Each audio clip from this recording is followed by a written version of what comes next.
नमस्कार। उम्मीद है आप सभी ठीक होंगे। हड़प्पा सभ्यता के बाद अब हम बात करेंगे प्राचीन भारत की एक और महत्वपूर्ण सभ्यता वैदिक सभ्यता की। यह सभ्यता लगभग 1500 ईसा पूर्व से 600 ईसा पूर्व के बीच विकसित हुई और इसे वेदों का युग भी कहा जाता है।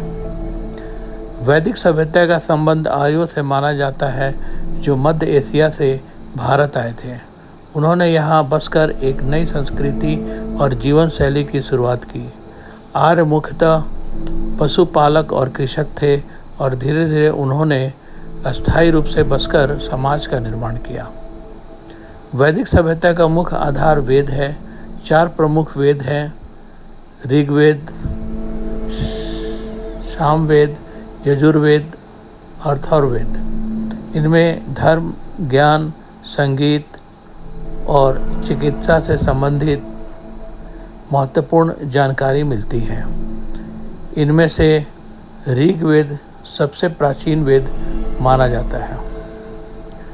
वैदिक समाज की 4 वर्णों में विभाजित किया गया था, जिनमें से वे थे ब्राह्मण, क्षत्रिय, वैश्य और शूद्र।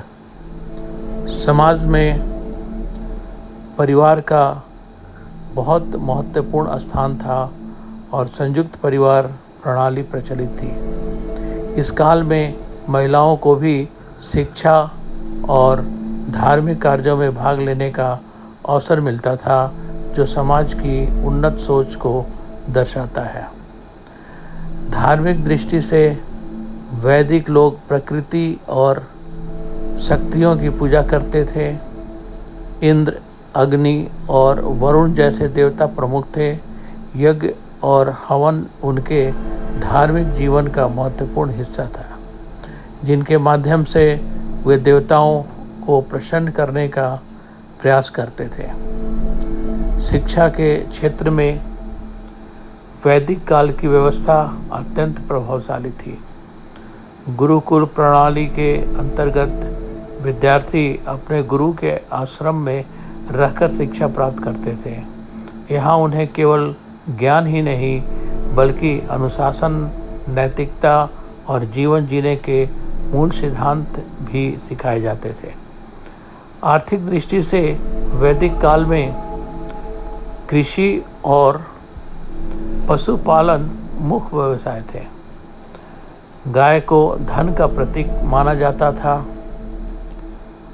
व्यापार मुख्यतः वस्तु विनिमय प्रणाली पर आधारित था, जिनमें एक वस्तु के बदले दूसरी वस्तु का आदान प्रदान किया जाता था। समय के साथ वैदिक सभ्यता ने भारतीय संस्कृति, धर्म और समाज की मजबूत नींव रखी। आज भी हमारे जीवन, परंपराओं और विचारों में वैदिक काल की झलक स्पष्ट रूप से दिखाई देती है।